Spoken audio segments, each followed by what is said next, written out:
সনাতন astrological coaching centre online প্রাথমিক জ্যোতিষ শিক্ষা, ক্লাস নাম্বার হচ্ছে 22। বিষয় হচ্ছে সংখ্যাতত্ত্বের 7 সংখ্যার গুরুত্ব, বৈশিষ্ট্য ও বিচার পদ্ধতি। আজ ক্লাস হচ্ছে 12 ডিসেম্বর 2025। তো 12 ডিসেম্বর আপনারা দেখতে পাচ্ছেন যে 3 সঙ্গে মাস সংখ্যা 3, সাল সংখ্যা 9, সব মিলে 6। আজকে শুক্রবার 6, আবার সেই 12। 12 মানে 3, 3 আর 8টায় ক্লাস শুরু হয়েছে, অর্থাৎ সংখ্যা 2। সেখানে আরেকটি জিনিস দেখতে হবে যে আজকের দিনের হরস্কোপটাও কিন্তু অঙ্কিত আছে, যেখানে কেতু ভাগ্য স্থানে চন্দ্রকে সঙ্গে নিয়ে অবস্থান করছে। আমরা যে 7 সংখ্যার ক্লাস করছি সেই দিনে, অর্থাৎ আজ সিংহ রাশি যারা জন্মগ্রহণ করবে আজকের দিনে, তারা সিংহ রাশি জাতক বা জাতিকা হবে। তাছাড়া লগ্নে মঙ্গল থাকছে, তৃতীয় রাহু শনি, অষ্টমে হচ্ছে কর্কটে বৃহস্পতি। এই শনি আর বৃহস্পতি নিয়ে আপনাদের কিছু মতানৈক্য থাকতে পারে, যে শনি হচ্ছে সফটওয়্যারে গোচরে দেখায় কুম্ভে, এবং বৃহস্পতিকে দেখায় মিথুনে। কিন্তু বৃহস্পতি 18 তারিখ দিবাগত রাত্রে বৃহস্পতি হচ্ছে আপনার মিথুনে যাবে। এর আগ পর্যন্ত কর্কটে আছে এখন, এটা পঞ্জিকা মতে। যেহেতু আমরা পঞ্জিকার একটি সময় আমরা নির্ণয় করি যে আমরা, আপনারা দেখেছেন যে এই কয়টা পর্যন্ত, এই তিথি এই কয়টা পর্যন্ত পূজা হবে, তারপরে গিয়ে হবে না। তো এটি পঞ্জিকা মোতাবেকই কিন্তু এটি হয়। তো পঞ্চাঙ্গের ক্লাস আপনারা পেয়েছেন, সেই অনুযায়ী দেখেছেন যে দণ্ড, পল, বিপল, এমনকি সেকেন্ডের হিসাব করা হয়।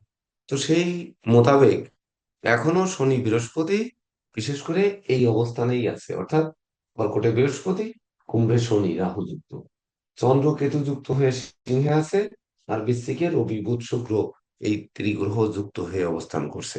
তাছাড়া এই পাশে আপনার হাত অঙ্কিত আছে। আমাদের ক্লাস হবে 7 তারিখ, 16 এবং 25। প্রতি মাসের 7 তারিখে যারা জন্মগ্রহণ করবে তারা কেমন হবে, 16 তারিখে যারা জন্মগ্রহণ করেছেন তারা কেমন হবে, 25 তারিখে যারা জন্মগ্রহণ করেছেন তারা কেমন হবেন। তার মধ্যে আমাদের এই ক্লাস শেষ হওয়ার আগেই, বিশেষ করে 9 সংখ্যায় যাওয়ার আগে, আগামীকাল সন্ধ্যায় আবার আমাদের যে এক্সট্রা বা বর্ধিত যে ক্লাস রয়েছে, সেই ক্লাস থেকে আমরা একটি জিনিস নতুন করে চালু করতে যাচ্ছি। আপনাদের রোল নাম্বার 1 থেকে 63 পর্যন্ত একজন শিক্ষার্থীকে আমরা বাদ দিয়েছি, বাদে আমরা 62 জন শিক্ষার্থী রয়েছি। তো এই 62 জনের মধ্যে লটারি হবে। এর পরবর্তীতে ক্লাসগুলো লটারি অনুযায়ী নাম ডাক দেওয়া হবে। যার নামটা আসবে তার জন্ম ছক অনুযায়ী, বা যে রোল নাম্বার আসবে সেই নাম অনুযায়ী তার জন্ম ছক নিয়ে আমাদের কিন্তু পরবর্তী ক্লাস উদাহরণস্বরূপ হবে। এতদিন আপনারা দেখেছিলেন যে আমরা জন্ম তারিখ একটি কল্পিত তারিখ তৈরি করি, তৈরি করলে আমাদের মধ্যে একটি বিষয় থেকে যায়, যে বিষয়টি হচ্ছে যে ওই কল্পিত তারিখে আসলে আমরা বুঝতে পারি না যে আসলে ওই লোকটি কেমন। আমরা বলি, স্যাররা বলি যে এই তারিখটিতে এইরকম হবে, কিন্তু আসলে আপনাদের মানিয়ে নিতে খুবই কষ্ট হয়। তো সেজন্য আপনাদের বিশেষ করে যাদের জন্ম তারিখ জানেন না, যাদের রোল নাম্বার বা যারা শিক্ষার্থী রয়েছেন, সেই অনুযায়ী আপনার আশেপাশে অবস্থিত কোনো ব্যক্তি, নিকটতম ব্যক্তি যার বিষয়ে অতীত বর্তমান সবকিছু জানেন, এমন যদি কেউ থাকে, তার জন্ম তারিখও উপস্থাপন করা যাবে। তো সেটি আগামীকাল সন্ধ্যায় আপনাদের ক্লাস থেকে আমরা চালু করার সিদ্ধান্ত নিচ্ছি। তো আমরা শুরু করি সংখ্যা 7। 7 সংখ্যা আমরা জানি যে কেতুর সংখ্যা, আবার এটিকে নেপচুনও বলা হয়।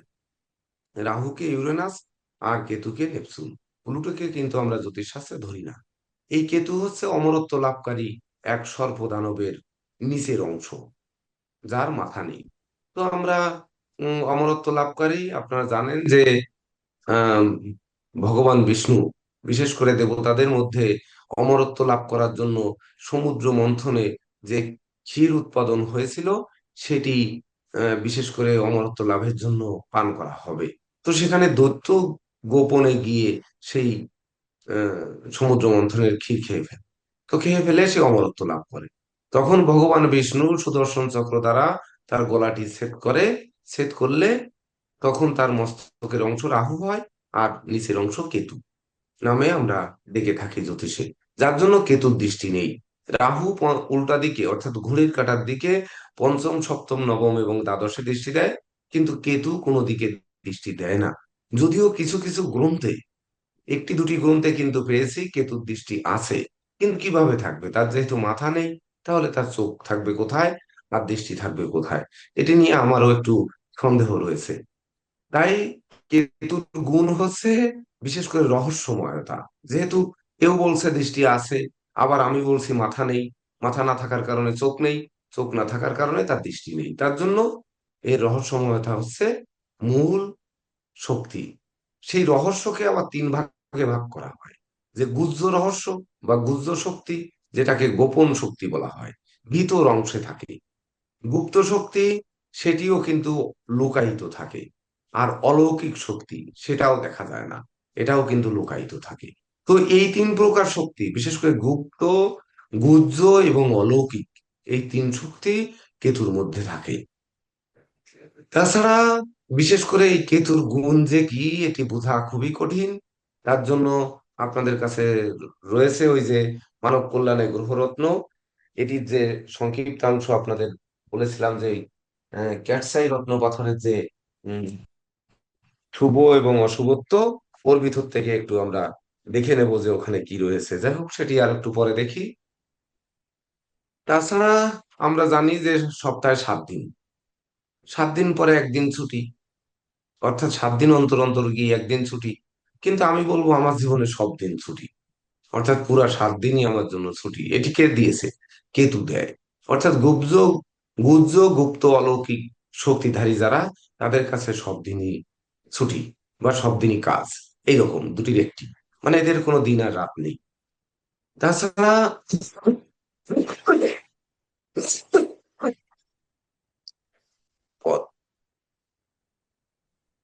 তাছাড়া আমরা যেমন জানি রংধনুর 7টা রং, আমরা জানি বেনি, সহ, কলা, এটি আমরা জানি, আমরা পড়ে আসছি। আমরা পড়েছি 7 সমুদ্র, 13 নদীর পার, মানে 7 সমুদ্র পড়েছি, সমুদ্র 7টি। আমরা 7টি গ্রহ, যেমন রাহু কেতুকে গ্রহ ধরা হয় না, তাহলে রবি মঙ্গল বুধ বৃহস্পতি শুক্র শনি, এই 7টি হচ্ছে গ্রহ। আর রাহু কেতু উপগ্রহ বা ছায়া, উপছায়া। যেমন বিজ্ঞান বলে এটি ছায়া এবং উপছায়া, আমরা রাহু কেতু বলি, কিন্তু ও দুটি কিন্তু গ্রহ নয়, উপগ্রহ। তাছাড়া যেমন আমরা উম, জানি যে ওই যে আপনারা অনেকেই জানেন, বিবাহে কেন 7 পাক ঘোরা হয়? এটির প্রশ্ন একবার ক্লাসে করেছিলেন এবং একজন খুব সুন্দর উত্তর দিয়েছিলেন। তো আপনারা অনেকে জানেন যে 7 পাকে কেন আমরা ঘুরি, সপ্তপ্রদীপ আমরা কেন জ্বালি, সপ্তদ্বীপ আমরা কেন শুনেছি। বিশেষ করে এই সপ্তম পঞ্চনাগ শুনেছি আমরা, সপ্তনাগ শুনেছি, তার মাঝে অষ্টম নাগ হচ্ছে সেই, যে মন্দিরে কখনো পূজা দেওয়া যায় না, শুধু দর্শন করা যায়, সেটি হচ্ছে দক্ষিণ ভারতে অন্ধ্রপ্রদেশের যে তিরুপতি বালাজি মন্দির, যেখানে 7টি নাগ, অর্থাৎ 7টি পাহাড় পাশে ঘূর্ণায়মান অবস্থায় রয়েছে। মাঝখানে হচ্ছে সেই ভগবান বিষ্ণুর মন্দির বা বালাজি ঠাকুরের যে মন্দিরটি রয়েছে। এই মন্দির শুধু দর্শন করা যায়, কিন্তু কখনো কেউ পূজা দিতে পারেনি জীবনে, কেউ পারবেও না। কারণ দর্শন করতে সময় পাবেন 3 সেকেন্ড, কখন পূজা দেবেন, কখন প্রণাম করবেন। এবং কথিত আছে, আমরা শুনেছি, আমি বারবার গেছি, কিন্তু শুনেছি ওই মন্দির দর্শন করতে গিয়ে কেউ কখনো পা পিছলে পড়ে মারা যায়নি। এমনকি 2-3 দিন লোহার খাঁচায় লাইনে দাঁড়িয়ে মানুষ গিয়ে ওই মন্দির দর্শন করে। 18 কিলোমিটার পাহাড়ের উপরে, 7টি পাহাড় ঘিরে রেখেছে চতুর্পাশে, মাঝখানের পাহাড়টি কেটে ওই মন্দির তৈরি হয়েছে। সেখানে বৃহৎ এক শহর, না গেলে বোঝা যাবে না। এমনকি ভারতবর্ষের সবচেয়ে ধনী মন্দিরের তালিকায় যেটি পড়ে, সেটি হচ্ছে ওই তিরুপতি বালাজি মন্দির। তো যাই হোক, ওদিকে আমরা কম যাই, আমরা সময় কম পাবো। তো তাছাড়া আমরা জানি যে আহ, এই সাতের যে আমরা বললাম গুপ্ত রহস্য, গুহ্য রহস্য, অলৌকিক রহস্য, এই অলৌকিক রহস্যের মধ্যে যেমন গন্ধ আমরা দেখতে পাই, ঘ্রাণ মানে সেন্ট, আমরা যে পারফিউম ব্যবহার করি, এটি আমরা দেখতে পাই, কিন্তু অনুভব করতে পারি। অর্থাৎ কেতুকে অনুভব করা যায়, কেতুকে দেখা যায় না কখনো। তাছাড়া চির অক্ষয় অব্যয় হয়ে এই মহাকালের বুকে গন্ধ যেমন থাকে, কেতু কিন্তু তদনুরূপ সবার পাশে পাশে থাকে। আমরা বলি কেতু হচ্ছে রাশি চক্রের দুই নয় দশ এগারোতে যদি থাকে, তাহলে সেই জাতকের জীবনে শুভ বার্তা বয়ে আনে। বাকি কোনো গৃহে থাকলে সেই গৃহে সেই ভাবকে পেঁচায় বা কষ্টে ফেলে। অর্থাৎ দুই নয় দশ এগারোতে যাদের থাকে, তাদের মধ্যে ওই গুজ্জ গুপ্ত অলৌকিক শক্তিগুলো প্রকাশিত হয়। আর বাকিগুলোতে তারা এগুলো করতে গিয়ে ষড়যন্ত্রের শিকার হয়। যেমন ত্রিকালজ্ঞ বাবা লোকনাথ ব্রহ্মচারী যখন বিশেষ করে সাধনা করতে যখন বের হন, তখন ওনার সঙ্গে আর দুজন মুনি ছিলেন। তারা মুনি হতে পারেননি। তারা কিন্তু ওই যখন বাবা লোকনাথ ব্রহ্মচারীর গায়ে যখন সাপ পেঁচিয়ে ওঠে, ওই ভয়ে ওনারা দুইজন পালিয়ে বাড়ি চলে আসেন। অর্থাৎ ওনার এই দুই নয় দশ এগারো বাদে বাকি গৃহগত কেতু থাকলে তারা সামনে আগাবে ঠিকই, কিন্তু মাঝপথ থেকে ভয়ে চলে আসবে। তারা ওই গন্ধ টের পেতে পাবে না। অর্থাৎ গন্ধ অনুধাবন তো করাই যায়, ওটা দেখা যায় না। তো বিশেষ করে এই কেতুর সাধনা কিন্তু দেখা যায় না। তাছাড়া আমরা যেমন সপ্ত পাতাল জানি, সাতটা পাতাল, সাত পাকে যেমন ঘোরা সাত পাতাল আমরা জানি দেহের মধ্যে রয়েছে। যেমন অতল, বিতল, নিতল, তারপরে হচ্ছে তলাতল, মহাতল, সুতল, রসাতল।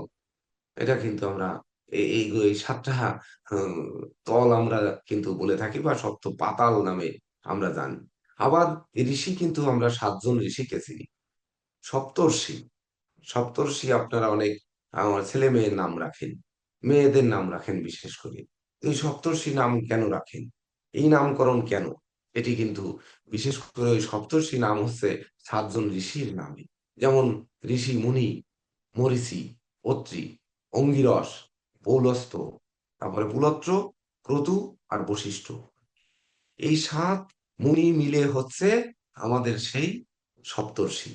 অথচ আমরা নাম কিন্তু সপ্তর্ষি রাখি। তো এই যে কেতুর যে বিষয়, যে কেতু বুঝতে দেয় না, সাত মুনিকে এক জায়গায় করে ফেলছে। এত রহস্য তার ভিতরে, এত গুপ্ত রহস্য। আর নামটা হচ্ছে এত সুন্দর, সে হচ্ছে সপ্ত ঋষি, সপ্তর্ষি। একে সন্ধিবিচ্ছেদ করেন, দেখেন সপ্ত ঋষি চলে আসবে। তো যাই হোক, তাছাড়া আমাদের মানব দেহে সাতটা ধাতু থাকে। আমরা জানি অষ্ট ধাতু, কিন্তু আসলে ধাতু কিন্তু আটটি নয়, ধাতু সাতটি। একটি হচ্ছে ধাতু সংকর। এখানে যারা বিশেষ করে এই সায়েন্সই তো বলবে, সায়েন্সের স্টুডেন্ট যারা রয়েছেন, তারা জানবেন যে ধাতু হচ্ছে সাতটা। আটটা ধাতু আমরা বলি, অষ্ট ধাতু বলে কিছু হয় না। আট হচ্ছে, 8 নাম্বার যে ধাতুটি হয় সেটি হচ্ছে ধাতু সংকর। তাছাড়া মানুষের শরীর গঠিত হয় সাতটি ধাতু দ্বারা, ওই সাতটি ধাতু দ্বারা মানুষের শরীরে থাকে। সেই ধাতুগুলো, 1 নাম্বার হচ্ছে রস, 2 নাম্বার রক্ত, 3 নাম্বার হচ্ছে মাংস, 4 নাম্বার হচ্ছে মেদ, 5 নাম্বার হচ্ছে মজ্জা, 6 নাম্বার হচ্ছে লালা, আর 7 নাম্বার হচ্ছে শুক্র। তাহলে মানুষকে সৃষ্টি করে এই সপ্ত রস দিয়ে, সেটি সপ্ত ধাতুর সঙ্গে তুলনীয়। অর্থাৎ সপ্ত ধাতু কিন্তু শরীরের মধ্যেই থাকে। আর ধাতু সংকরকে যুক্ত করলে অষ্টধাতু হয়ে যায়। তো অষ্টধাতুর বাতের আংটি, হ্যাঁ সত্যিকারে অষ্টধাতু বাতের আংটি বাতের কাজ করে ঠিকই, কিন্তু শরীরের মধ্যে ওই অষ্টধাতুই কিন্তু রয়ে গেছে।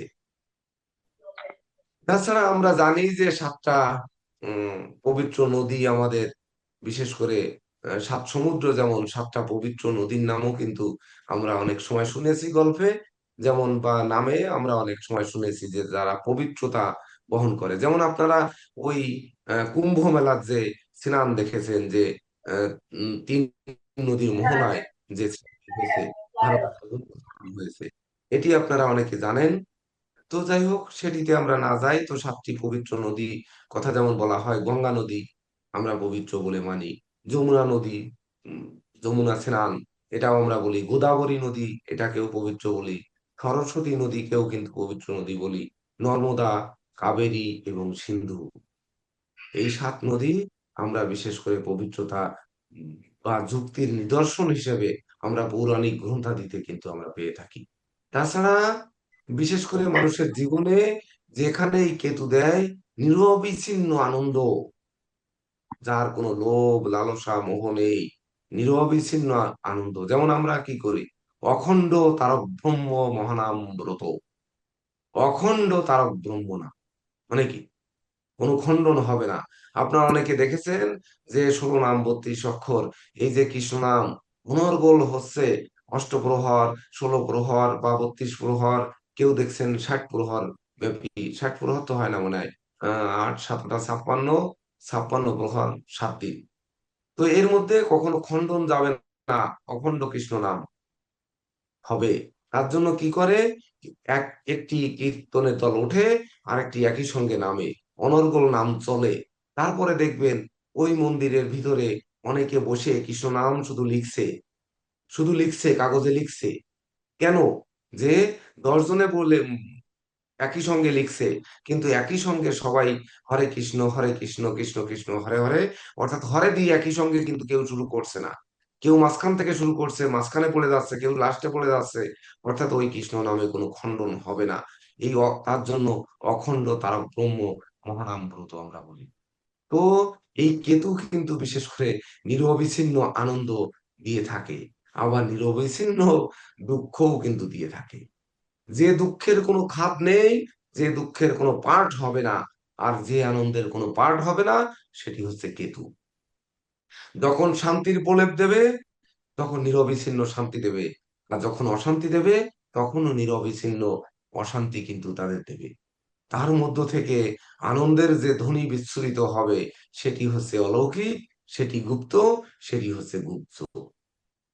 তাই তো 7 সংখ্যাকে আমরা বিশেষ করে লাকি নাম্বার 7 বলে থাকি, যেটির মধ্যে কোনো খাদ নেই, পরিপূর্ণ ভাগ্য, অর্থাৎ দৈবের উপর সৃষ্টি। তাই তো 7 সংখ্যাকে আমরা বলি দৈব শক্তির কারক গ্রহ। আর বিপরীতে বলি বিঘ্ন সৃষ্টির কারক গ্রহ। বিঘ্ন ঘটালে নিরবিচ্ছিন্ন বিঘ্ন। আর যদি দৈব যখন দেবে তখন হচ্ছে সেই নিরবিচ্ছিন্ন আনন্দ। অর্থাৎ আনন্দ নিরানন্দ দুটোই কিন্তু কেতুর মধ্যে সমান ভাগে বিভেদ রয়েছে। তাকে কখনোই মেরে ফেলা যাবে না, তাকে বাদ দিয়ে চলা যাবে না, এটা থাকবে। তার মধ্যে এই লাকি নাম্বার 7 কেমন হলো?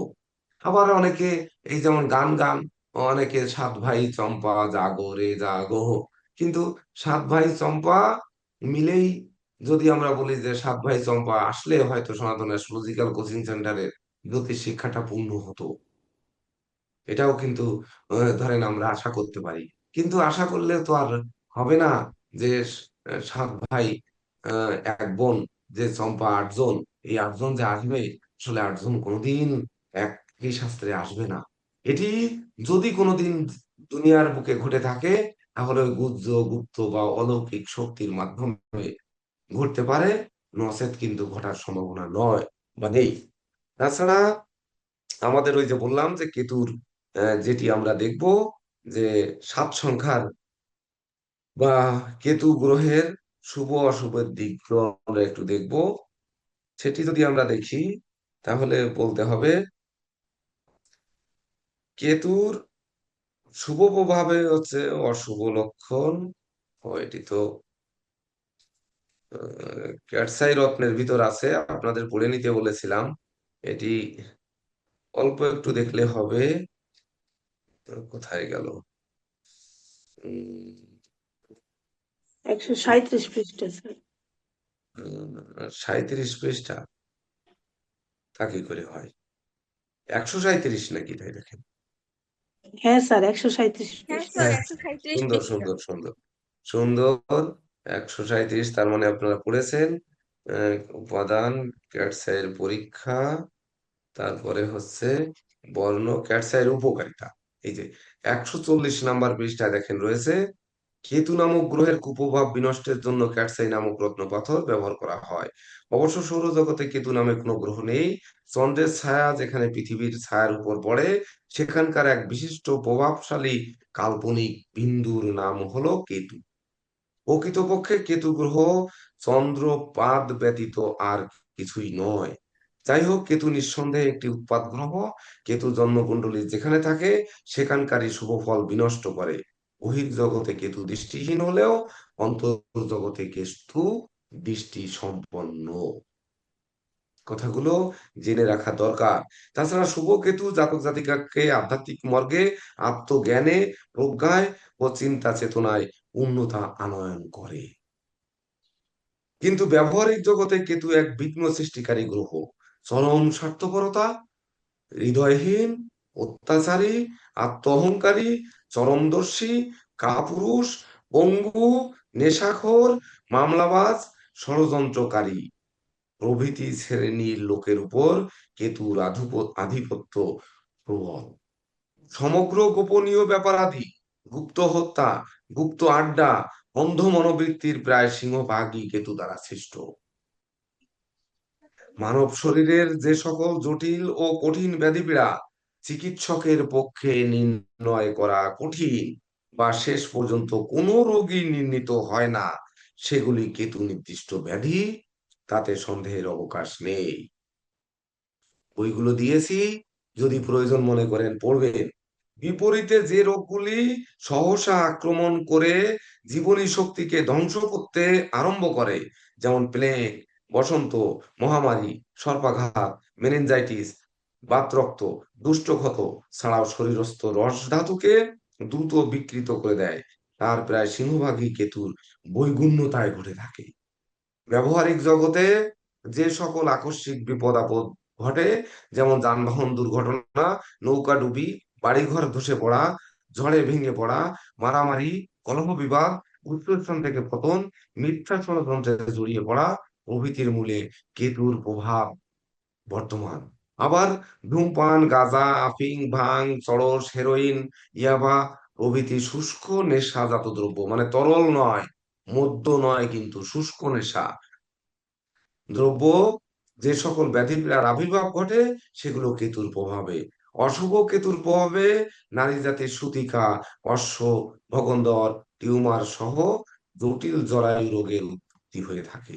যাই হোক, গ্রহ জগতে কেতু এক বিচিত্র ও রহস্যময় গ্রহ। এর শুভ প্রভাবের ফল লাভের জন্য এবং অশুভ প্রভাব থেকে মুক্তি লাভের জন্য এই খনিজ রত্ন ক্যালসাই ব্যবহার করা হয়। একটি মাত্র প্যারা পড়ে রাখলে সারা জীবন মানুষের জীবনে আপনারা এটি বলতে পারবেন। তো এটা অবশ্যই পড়ে আমাদের সময় নষ্ট করার দরকার ছিল না। তারপরেও দেখতে হবে যে সাত সংখ্যা, যেটি আমরা বললাম যে সাত হচ্ছে লাকি নাম্বার 7, আমরা কেতুর অশুভত্ব থেকে বেরিয়ে আসি। তবে নোটটি কিন্তু রাখতেই হবে যে 2, 9, 10, 11 নাম্বার ঘরে কেতু শুভ ফল দেয়। তো আজকে কিন্তু কেতু আমাদের গোচর প্ল্যানেটে 9 নাম্বারে রয়েছে। আমরা যে প্ল্যানেটটি আমরা তৈরি করব সেটিতেও দেখব কেতু কোথায় থাকে, এটি আমাদের দেখতে হবে। কারণ বৃহস্পতির তারিখে ক্লাস হচ্ছে, 22 নাম্বার ক্লাস হচ্ছে রাহুর ক্লাস, অর্থাৎ রাহু কেতু দুইজন সবসময় সমসপ্তমে থাকে। অর্থাৎ আজকের দিনে প্ল্যানেট আমাদের বিরুদ্ধ আচরণ করতে হবে, কারণ ক্লাস হচ্ছে 22 নাম্বার, আর হচ্ছে ক্লাসটা কেতুর ক্লাস। অর্থাৎ রাহু একদিকে, কেতু আর একদিকেই থাকবে। তো দেখি, অর্থাৎ আপনাদের হাউস একদিকে থাকবে, আমি একদিকে থাকবো, এটি হওয়া উচিত আজকের ক্লাসে। অন্যদিন সম হয়েছে, আজকে বিরুদ্ধ হতে হবে। তো বিরুদ্ধ খুঁজে পাওয়ার চেষ্টা করি, আমরা পাই কিনা। তো প্রথমেই আমরা বলছি যে সাত সংখ্যা, একক সাত যারা, আমরা কিন্তু জানি যে 1, 2, 3, 4, 5, 6 ক্লাস যেহেতু হয়েছে, তো আমরা একক সাত, অর্থাৎ একক কেতু, হয় শুভ কেতু অথবা অশুভ কেতু, যেটি হোক একক কেতু, এর মধ্যে আর কিছু নেই। অর্থাৎ কেতুর যে গুণগুলো, যে দোষগুলো যেগুলো বললাম, সেগুলো এর ভিতর। তার ভিতর যেহেতু বিশ্ববিখ্যাত সাহিত্যিক, আহ ইংরেজ সাহিত্যিক শেক্সপিয়ার বলেছেন যে এটি লাকি নাম্বার। তো যদি লাকি নাম্বার হয়ে থাকে, তাহলে 7 নাম্বার হচ্ছে লাকি নাম্বার। তাহলে 7 লাকি, আমরা জানি আনলাকি 13, 13 কে ব্যবহার করতে দেখিনি। অনেক জায়গায় 13 ব্যবহৃত হয় না, কিন্তু 7 কিন্তু ব্যবহৃত হয়, যেটি আমাদের জীবনে আসলে সবার জীবনে সেই লাকি সংখ্যা 7 হোক, এটা প্রত্যাশা করলাম। 1, 2, 3, 4 তো আমরা ব্যাখ্যা করেছি, অর্থাৎ একক 7। কেতু একক ভাবে সে বসে রয়েছে, কেতুর তো কোনো নিজের ঘর নেই। তাহলে 7 তারিখে জন্মগ্রহণকারী জাতকের কেতু কোথায় থাকবে? যেখানে থাকলে শুভ অশুভ সকল দিকের সমান ফল দেবে। আমরা বলছি 2, 9, 10, 11-তে কেতু শুভ ফলদাতা। বাকি কোন গৃহে থাকলে কেতু শুভ নয়, অশুভ নয়, এটি অনুধাবন করতে হবে। সেটি হচ্ছে যারা 7 তারিখে জন্মগ্রহণ করেছেন, তাদের মধ্যে সেটি ঘটবে। তাহলে সেটি খুঁজে বের করতে গেলে আমাদের বের করতে হবে 1, 3, 4, 5, 6, 7, 8 আর 12। এই কয়টা ঘরের মধ্যে কোন গৃহগত কেতু 7 তারিখে জন্মগ্রহণকারী জাতক বা জাতিকা হতে পারে, এটি কিন্তু আমাদের অনুধাবন করে বের করতে হবে প্ল্যানেট দেখে। যেহেতু এ শুভ ফলও দেবে না, অশুভ ফলও দেবে না। আমরা কিন্তু জানি যে কেতু ধনু রাশিতে তুঙ্গস্থ হয়, আবার বৃশ্চিক রাশিতেও তুঙ্গস্থ হয়। তো ওই যে দুটি মত আমরা বলেছি, আমরা যখন রাহুর ক্লাস করেছিলাম 4 নম্বর ক্লাস, তখন কিন্তু বলেছিলাম যে ভারতীয় জ্যোতিষবিদরা রাহুকে বৃষ রাশিতে তুঙ্গস্থ বলে থাকে। তো আমিও বলি, কিন্তু আমি মানি না। আমি কোনটা মানি? যে মিথুন রাশিতে রাহু তুঙ্গস্থ হয়, এটি মানি। কেন মানি? তার উদাহরণস্বরূপ কিন্তু আপনাদের ওই নক্ষত্রের অবস্থানকে বলা হয়েছিল। তো সেটি যদি হয়, তাহলে কেতুর তুঙ্গস্থ আপনারা ধনু মানবেন নাকি বৃশ্চিক মানবেন? মূলা কেতুর, ধনু রাশির মূলা নক্ষত্র কেতুর নক্ষত্র, পূর্বাষাঢ়া নক্ষত্র শুক্রের নক্ষত্র, উত্তরাষাঢ়া নক্ষত্র হচ্ছে রবির নক্ষত্র। যে 3টি নক্ষত্রে কেতু তুঙ্গস্থ হয় ধনু রাশিতে। আরেকটি মতে হচ্ছে বৃশ্চিকে তুঙ্গস্থ হয়। যে বৃশ্চিকে বিশাখা অধিপতি বৃহস্পতি, যে আহ রাশিতে অনুরাধা অধিপতি হচ্ছে শনি, আর যে রাশিতে হচ্ছে জ্যেষ্ঠা অধিপতি বুধ। তাহলে কেতুর বুদ্ধি কতটা, কেতুর আহ কি ওই অনুরাধা মানে শনির যোগ সাধনা কতটা, আর হচ্ছে বিশাখার বৃহস্পতির জ্ঞান গরিমা কতটা। তাছাড়া যদি আমরা ধনুর মূলা ধরি, তাহলে মূলার অধিপতি কেতু, নিরেট কেতু। মূলার পরে হচ্ছে পূর্বাষাঢ়া, পূর্বাষাঢ়া হচ্ছে শুক্র, শুক্রের শান্তি কতটা, আর হচ্ছে উত্তরাষাঢ়ার রবি, রবির যশ কতটা। তো আমরা একটু আগে যেহেতু বলে আসলাম, গুহ্য, গুপ্ত আর অলৌকিক, এই 3টি শক্তি হচ্ছে কেতুর মধ্যে বিরাজমান। তাহলে কোন ঘরে পড়লে গুপ্ত, গুহ্য আর অলৌকিক শক্তি পাবে, সেটি বুঝে নিয়ে তুঙ্গস্থ দেখতে হবে। সেই অনুযায়ী আমরা ধনুকে মানবো না বৃশ্চিকে মানবো, সেটা আপনাদের উপর। কিন্তু আমি, আমার মতে, আমি বিচারের ক্ষেত্রে আমি ধনু মানবো। এবং সনাতন অ্যাস্ট্রোলজিক্যাল কোচিং সেন্টারের যত শিক্ষার্থী রয়েছে, এ যাবৎ সবাইকে বলা হয়েছে মিথুনে রাহু তুঙ্গস্থ আমাদের মতে, আর ধনুতে হচ্ছে কেতু তুঙ্গস্থ। দ্বিতীয় মতে বৃষ এবং বৃশ্চিক। তো আপনারা দ্বিতীয় মতকে প্রথম নিতে পারেন, আমার কোনো আপত্তি নেই। আবার আমার মতকে দ্বিতীয় নিতে পারেন, কোনো আপত্তি নেই। সেটি আপনাদের অনুধাবন করতে হবে। তো তাছাড়া কেতুর মূল ত্রিকোণ হচ্ছে সিংহ রাশি। সিংহ রাশি হচ্ছে কেতুর মূল ত্রিকোণ। তো রাহুর মূল ত্রিকোণ কুম্ভ আমরা জানি, আর কেতুর মূল ত্রিকোণ হচ্ছে আমাদের সিংহ রাশি, এটা আমরা জানি। সেই সিংহ রাশিতে মূল ত্রিকোণস্থ হয়ে ভাগ্যভাবে আজ কেতু বসে আছে। এই কেতু কি আজ কিছু দেবে কি দেবে না, প্ল্যানেট দেখে আপনাদের অনুধাবন করতে হবে। কিন্তু কেতুর সঙ্গে বসে আছে চন্দ্র, যে কিনা গ্রহ মাতা। সেটি আমাদের বুঝতে গেলে আমরা কিন্তু জানি এই 16 তারিখে চলে যেতে হবে। কারণ 16 তারিখে কি হয়েছে? রবি এবং শুক্রের মিলনে কেতু হয়েছে। তাহলে রবি, সূর্য আর হচ্ছে শুক্র। তাহলে রবি আর শুক্র, রবির সঙ্গে শুক্রের কিন্তু শত্রুতা রয়েছে। আপনারা লিখেছেন প্রথমে রবি আর শুক্র যুক্ত হলো, এটা কিন্তু শত্রুতা, একে অপরের শত্রু। তাহলে এই 16 তারিখে যারা জন্মগ্রহণ করেছেন, তাদের কোনটা ভালো হবে? রবি ভালো হবে না শুক্র ভালো হবে? একে অপরের তো শত্রু।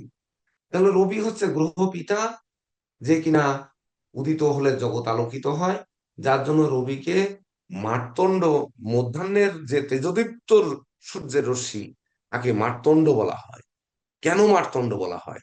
মানে এত প্রখর শক্তি তার, এর উপরে শক্তি আর কোনো দুনিয়ায় কারো নেই। তো উদিত সূর্য, অস্তমিত সূর্য আর মধ্যাহ্নের সূর্য, এর নামকরণ করলেই বুঝতে পারবেন যে সূর্য কি। তো এই সূর্য শুক্রের সঙ্গে যুক্ত হয়ে বসে আছে। তো রবি আর শত্রু, একে অপরের শত্রু।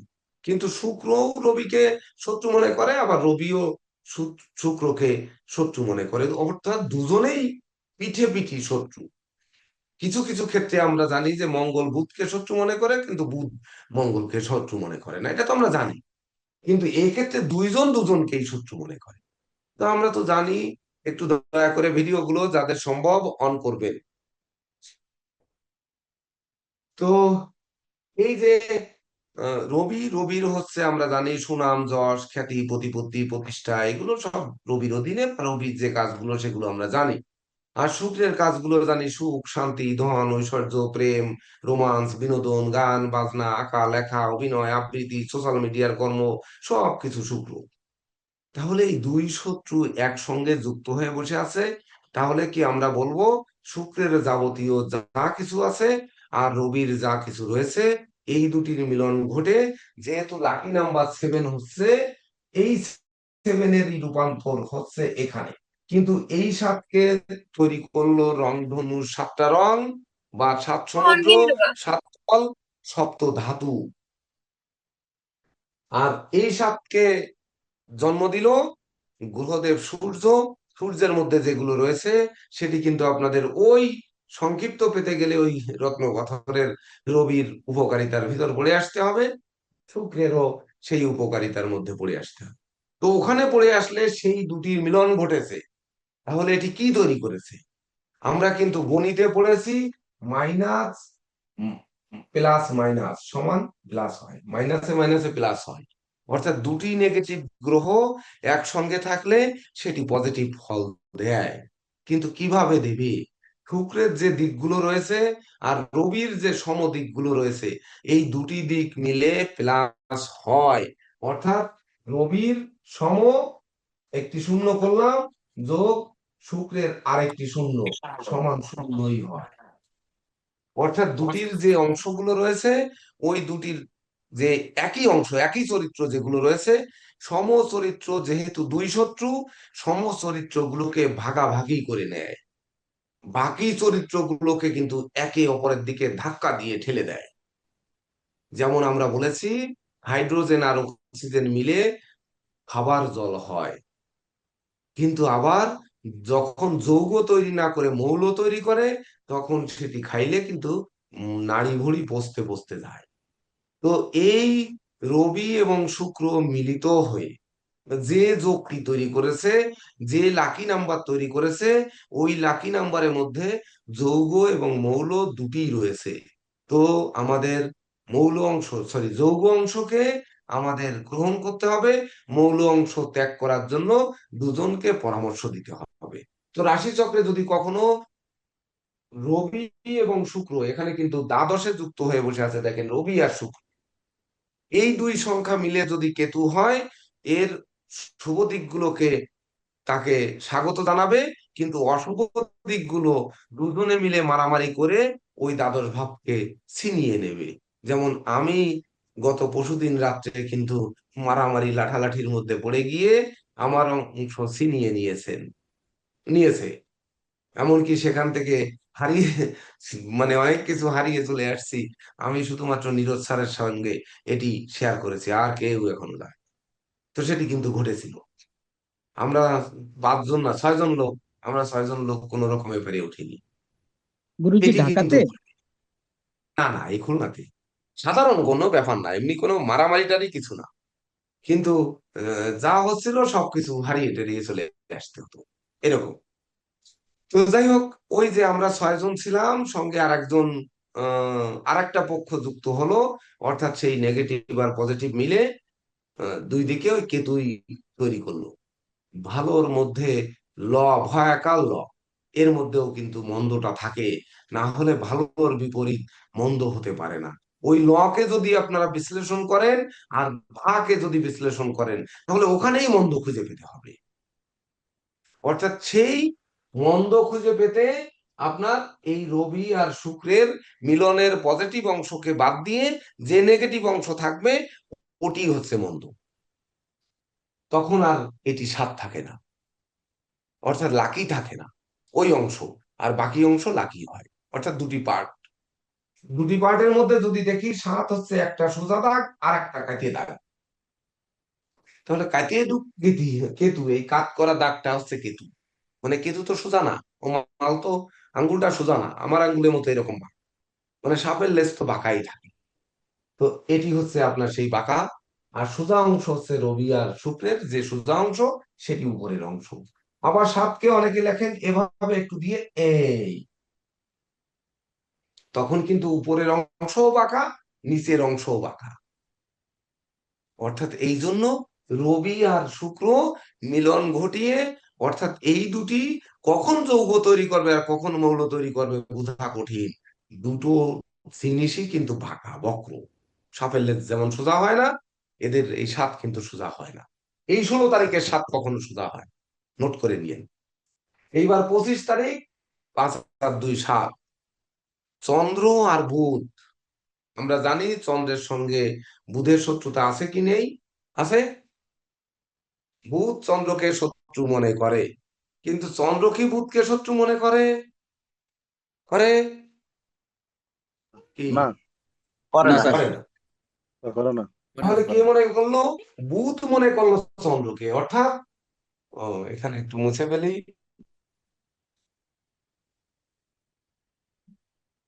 আমাদের আগে চন্দ্র পরে বুধ, এটি একটু খেয়াল করতে হবে, যে আগে আছে চন্দ্র আর পরে আছে বুধ। তো এই বুধ শত্রু মনে করছে চন্দ্রকে। তাহলে আমার আগের অংশ কি? মমত্ব। অর্থাৎ 25 তারিখে জন্মগ্রহণকারী জাতক জাতিকার স্নেহ, মায়া, মমত্ব কিন্তু থাকবে। অর্থাৎ চন্দ্রের যে গুণগুলো, ওগুলো থাকবে। চন্দ্রের স্নেহ, মায়া, মমত্ব, প্রেম, ভালোবাসা, এগুলো পরিবর্তনতা, এগুলো ওনার ভিতর রয়েছে 25 তারিখে জন্মগ্রহণকারী জাতক জাতিকা। এখান থেকে সেইগুলো নিয়ে সে ধাবিত হচ্ছে যে শত্রু মনে করে তার দিকে। একটু খেয়াল করুন, যে চন্দ্র বুধকে শত্রু মনে করছে না, বুধ চন্দ্রকে শত্রু মনে করছে। তাহলে ইনি স্নেহ, মায়া, মমতা, ভালোবাসা নিয়ে বিষ্ণু মহন্তর কাছে গেল যে আমি আপনাকে ভালোবাসি, কায় মনোবাক্যে বললো ভালোবাসি। আর বিষ্ণু মহন্ত বলল, "ধুৎ, আমার ভালোবাসার লোক কি নেই? ভাগো তুমি। তোমার থেকে আমার, আরো তোমার থেকে দেখতে শুনতে ভালো সৌন্দর্যশালী বা সৌন্দর্যবতী অনেক মেয়েরা আমাকে প্রপোজ দেয়।" অর্থাৎ গ্রহণ করলো না। তাহলে এত মায়াবী ভাবে উনি গেল, আশা নিয়ে গেল, সেই আশা কিন্তু হত করে দেয় এই 25 তারিখের জন্য। কারণ কেতু, ওই যে আমাদের মনে রাখতে হবে যে কেতুর মধ্যে গুহ্য, গুপ্ত এবং অলৌকিক শক্তি রয়েছে। এত সহজে বিষ্ণু মহন্ত যে গ্রহণ করবে, এটি হবে না। তারপরে থেকে ভালোবাসা জানাতে গেলাম আমি বাংলাদেশ থেকে। ঠাস করে বলবে, হ্যাঁ তুমি বাংলাদেশি, তোমাকে আবার ভালোবাসবো কেন? আমার ইন্ডিয়ান অনেক ভালোবাসার লোক রয়েছে। বিপরীতে উনি যে সেই মায়া নিয়ে, মমত্ব নিয়ে, ভালোবাসা নিয়ে ভালোবাসা জানাতে গেল কার কাছে? বুদ্ধির কাছে। বুদ্ধি সে বলছে, বা বিবেক, ওই যে বিদ্যা, বুদ্ধি, জ্ঞান, গরিমা, সূক্ষ্মতা, যে 5 ভাই, ওই 5 গুণ তো বিষ্ণু মহন্তর কাছে রয়েছে। সে তখন বুদ্ধি করে বলছে, না, তোমাকে আমি গ্রহণ করব না। আমি একজনকে গ্রহণ করেছি। কাকে করেছে? বিদ্যা, বুদ্ধি, জ্ঞান, গরিমা, সূক্ষ্মতা, এই 5 ভাই। এর ভিতর দিয়ে যে কোনো একজনকে উনি বেছে নিয়ে দণ্ডায়মান আছে। তাই ওনার জায়গাটা পূর্ণ, উনি আর দ্বিতীয় কাউকে গ্রহণ করবে না। তাহলে এই চন্দ্রকে উনি গ্রহণ করবে কিনা? কারণ ইনি তো চন্দ্রকে শত্রু মনে করে। তাহলে কোনো মায়া মহব্বতে কিন্তু কাজ হবে না। বিষ্ণু মহন্ত বাবু অনড় অনড়ই থাকবে। তার জন্য সৃষ্টি হয়েছে যে কেতু। এই কেতুর ভিতরে মমত্ব, মায়া যাই থাকুক, চোখের জলে বুক ভাসিয়ে ফেলুক, কিন্তু আসলে জগতের কিছু যাবে আসবে না। কেউ কৃষ্ণ নাম শুনে অঝরে কাঁদছে, আর কেউ কৃষ্ণ নাম শুনে মানে নাচছে। নাচ নাচ মানে নৃত্য, নৃত্য করছে না? আবার কেউ শুনে কাঁদছে। এই যে নৃত্য এবং কাদা, দুটি কিন্তু ঘটায় এ। কিন্তু বুধ চন্দ্রকে শত্রু মনে করে। অর্থাৎ বুধ সবসময়ের জন্য এই মমত্ব চায় না। সে চায় আমার ভিতর বুদ্ধিমত্তা থাকুক, বিচক্ষণতা থাকুক, কৌশল থাকুক, অধ্যবসায় থাকুক। থাকলে মমত্ব তুমি আমার কাছে এমনি আসবা, এসে সৃষ্টি করেছো। অর্থাৎ এই 25 তারিখের কেতু কিন্তু ওই 2 নাম্বার, 9 নাম্বার, 10 নাম্বার, 11 নাম্বার ঘর ভাবস্থ কেতু হবে। কিন্তু কোন ঘরের কেতু হবে? 2, 9, 10, 11, 12, ওই সরি 2, 9, 10, 11, এর মধ্যে কোন ঘরের হবে? এটি আপনাদের অনুধাবন করতে হবে। যদিও কিছু কিছু গুলো রহস্য আজ পর্যন্ত আমি আমার শিক্ষার্থীদের দেইনি, এটি প্রিয় শিষ্যদের জন্য রক্ষিত রয়েছে। এটি আপনাদের অনুধাবন করতে হবে যে 25 তারিখের কেতু অবশ্যই অবশ্যই 2, 9, 10, 11 হবে। তো তার মধ্যে কোন ঘরের হবে এটি আপনাদের বুঝতে হবে। যে বুধের বিদ্যা বুদ্ধি জ্ঞান গরিমা সূক্ষ্মতা, তার শ্রম মেধা প্রযুক্তি কৌশল অধ্যবসায়, এবং তার ভিতরে যে নমনীয়তা, ভদ্রতা, শান্ততা, শিষ্টতা যেটি থাকবে, সেটির মিলন যে ঘর থাকবে, সেই ঘরটি হচ্ছে কেতুর 25 তারিখে জন্মগ্রহণকারীর কেতুর অবস্থান। যার জন্য জ্যোতিষশাস্ত্রে ওই যে হাত দেখে দ্বাদশ ভাব বিচার, আপনারা ওই সুবিনিরে দেখেছেন, একজন লিখেছেন আমাদের প্রাথমিক ব্যাচের শিক্ষার্থী, খুব ভালো লিখেছেন। আমি 4-5 জনের লেখা পড়েছি, প্রথম প্রতিযোগী সবার লেখা তো পড়েছি, তাছাড়া যে 4-5 জনের পড়েছি তার মধ্যে একটি ওই দ্বাদশ ভাব যিনি লিখেছেন, তিনি কি এখানে আছেন? ওনার নাম হচ্ছে উম কি ওই বিদেশি কি হসপিটাল নাকি সে যেন চাকরি করেন উনি, নামটা মনে নেই এই মুহূর্তে, নেই মনে হয় এখানে নাম। তো আপনাদের ব্যাচেরই কিন্তু এক শিক্ষার্থী লিখেছেন, আপনারা দেখে নেবেন। তো হাত দেখে দ্বাদশ ভাব বিচার, আবার ওই নষ্ট কোষ্ঠী উদ্ধার করতে গেলে তখন কিন্তু, যে কোষ্ঠী জানে না, নষ্ট কোষ্ঠী উদ্ধার করতে গেলে রাহু কেতুকে একটি ভাইটাল জায়গা মনে করতে হয়। কারণ আমার বয়স আজ 50 বছর, তাহলে 50 বছর শনি যদি আজকে গোচরে এখানে থাকে, 2.5 বছর অন্তর এক এক ঘর অতিক্রম করবে, তাহলে 2.5 বছর এক ঘর মানে 30 ঘর, 30 বছর, আর একবার অতিক্রম করলে 60 বছর। তাহলে 60 বছরের থেকে আমরা মাইনাসে আসবো 10 বছর। তাহলে 10 বছর শনি এখানে, আমার জন্মকালীন শনি এখানে ছিল, এখানে আসতে গেলে 50 বছরের শনি কোথায় আসবে? তো এই দীর্ঘস্থায়ী গ্রহ লাগবে কিন্তু। বৃহস্পতি আমার জন্মকালীন এখানে ছিল, তাহলে এক এক ঘর 12 বছরে ঘুরবে, তাহলে 4 বারও 48, 4 বার ঘুরবে। পঞ্চম বারে এসে বৃহস্পতি এখানে আছে এখন, অতিচারে আসছে কর্কটে। তাহলে এই বৃহস্পতি 48, ওই সরি 48 এই আহ, এখানে আছে 50, 51-তে বৃহস্পতি ছিল এখানে, তাহলে এখান থেকে 50, 1, 2 তিনি এসে পড়েছে, আমার তো 50 বছর পার হয়ে গেছে। তার জন্য বৃহস্পতি জন্মকালীন এখানে ছিল। এই দীর্ঘস্থায়ী গ্রহের হিসাব করে কিন্তু আমাদের যেতে হয়, অর্থাৎ রাহু কেতুকে বাদ দেওয়া যায় না। যার জন্য 25 তারিখে জন্মগ্রহণকারী জাতক জাতিকাদের ওই যে হাত দেখে দ্বাদশ ভাব বিচার করবেন, কোষ্ঠী উদ্ধার করবেন, কোষ্ঠীটা সঠিক আছে কিনা বুঝবেন, সেটি কিন্তু এই দীর্ঘস্থায়ী গ্রহ দিয়ে বুঝতে হবে। দীর্ঘস্থায়ী গ্রহ শনি, রাহু কেতু, আর হচ্ছে বৃহস্পতি, এর বাইরে যাওয়া যাবে না। কারণ 2.5 বছর ধরে শনি, 1.5 বছর ধরে রাহু কেতু, আর 1 বছর ধরে বৃহস্পতি, এটিকে সহজে বের করা যায়। মঙ্গল 45 দিন, বুধ 18 দিন, শুক্র 28 দিন, রবি 30 দিন, চন্দ্র সোয়া 2 দিন, এ দিয়ে বের করা যাবে না। এই তিনটি দিয়েই বের করতে হবে।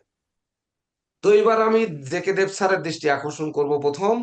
জেকে দেব স্যার, 25 তারিখটা আগে বলতে হবে আপনাকে, আমরা আজকে পিছন থেকে আসবো, কেতু যেহেতু সাপের লেজ ধরে খোঁচা দাও, দেখি কি করে। আমরা প্রথমে শুনতে শুনতে যাই যে আহ, প্রথম, দ্বিতীয়, তৃতীয়, আজকে কেন আমরা লেজে খুঁচা দিচ্ছি এটাও বুঝতে হবে। পরবর্তীতে আমাদের নীরজ স্যার বলবেন হচ্ছে 16 তারিখে জন্মগ্রহণকারী জাতক জাতিকা, আর টিটু দাস স্যার বলবেন হচ্ছে 7 তারিখ নিয়ে। প্রস্তুত থাকবেন। জেকে দেব স্যার, দৃষ্টি আকর্ষণ করছি, যদি আপনার শিক্ষার্থীদের আপনি 25 তারিখ সম্পর্কে আমি যেটি বললাম সেটির সঙ্গে কি করা যায়, বা আমি ভুল বললাম কিনা, আবার এখানে কিন্তু একটু মার্ক করে দিতে হবে ওনাদের ইশারা ইশারা। কারণ হচ্ছে আমরা কিছু গুপ্তবিদ্যা যেহেতু দেইনি, আমি বলেছি যে 25 তারিখের কেতু 2, 9, 10, 11-র মধ্যে যে কোনো একটা পড়বে, এটা পড়ার কথা। এটা শুভ কেতু। শুভ কেন? বুদ্ধিমান কেতু, মানে ও বুদ্ধিমান কেতু, আবার মাথা নত করা কেতু। যে ব্যক্তি মাথা নত করবে আর যে ব্যক্তি বুদ্ধিমান, সেই ব্যক্তির ভিতরেই তো গুহ্য গুপ্ত অলৌকিক শক্তি থাকবে। শুধু আমার মতো ঘাড় তেড়া লোক যদি সারাদিন বলি যদা যদা হি ধর্মস্য গ্লানি ভরপতি ভারত অভ্যুত্থানং তদত্তানং সৃজমহম হবে, বা আমি যদি সারাদিন পাঠ করি পলাল ধূমশঙ্কাশঙ্গ তরাগ্রহ বিমর্দকম রুদ্রং রুদ্রত্তকং ক্রুরং তঙ্কে তুঙ্গপুনমহম, মন্ত্র এইভাবে পাঠ করবেন, একটু ঘরে বসে বসে ট্রাই করুন। স্যার পঁচিশ কেন তারিখে তো নবগ্রহ দিয়ে শুরু হয়, স্যার সেখানে আমাদের মন কেন ভেঙে যাবে, ওইখান থেকে মনে এমন আনন্দ দেবেন। ওম সভা কুসুম শঙ্কাশং কাশ্যপে অঙ্গ মহাদুতিম ধান্তারিং সর্বপাপগ্নং পুনত হস্মি দিবাকরম দিব্য শঙ্খ তুষারাভং ক্ষীরোদার্ণব সম্ভবম নমামি শচীনং ভক্তা শম্ভ মুকুটভূষণম ধরণী গর্ভ সম্ভূতং বিদ্যুৎ পুঞ্জ সমপ্রভম কুমারং শক্তি হস্তঞ্চ লোহিতাঙ্গং নমম্যহম। আমার মন্ত্রপাঠ তো আপনারা শোনেননি কখনো। তো মন্ত্রের যে রে, যদি আপনার ইরা পিঙ্গলা সুষমা নাড়ির ভিতর দিয়ে না ওঠে, তাহলে আমার মতো এই পাগলের মন্ত্র জপে কাজ হইব না। আমার শুধু ওই হয়তো টুকু থাকবে, কিন্তু ফল হবে না। প্রত্যেকটা ফল দেয়, কিন্তু ভুল করবেন কেন? ভুল তো করা যাবে না। নেন, জেকে স্যার, শুরু করেন। 25 তারিখ নিয়ে প্রথম, পরে বলবো আমরা পিছন থেকে কেন আসলাম, বা আপনাদের ভিতর থেকে নেব আমরা আজকে কেন উল্টা দিক থেকে আসতেছি। এদের সমন্বয়ে যে কেতু তৈরি হলো, কেতু তো উচ্চবিত্ত এবং গুপ্তবিত্তের কারক আমরা সেটা জানি। উচ্চত থেকে দেব স্যার আছেন না? হ্যাঁ আছি স্যার। আসেন বলছেন স্যার। কেতু গুপ্তবিদ্যা এবং গুহ্যবিদ্যার কারক, গুহ্যতত্ত্বের কারক হচ্ছে কেতু, আমাদের স্পিরিচুয়ালিটির কারক শোনা হচ্ছে। যাচ্ছে না স্যার? ইয়ারফোনটা খুলে নিচ্ছি স্যার। স্যার একটু সাউন্ডটা বাড়িয়ে দেন, জয়ন্ত স্যার সাউন্ড একটু বাড়িয়ে দেন। সাউন্ড কম। সাউন্ড উনার ওখানে বাড়ালে তো হবে না। এবার শোনা যাচ্ছে? হ্যাঁ হ্যাঁ হ্যাঁ হ্যাঁ ঠিক হ্যাঁ আছে ঠিক হ্যাঁ আছে। হ্যাঁ হ্যাঁ। এখন শোনা আছে, এখন শোনা। হ্যাঁ, 25 তারিখের যে কেতু সেটা হচ্ছে চন্দ্র এবং বুধের সমন্বয়ে। তো এই ব্যাপারে তো মূল স্ট্রাকচারাল যে উম, আপনার বিষয়টা তো স্যার ব্যাখ্যাই করেছেন।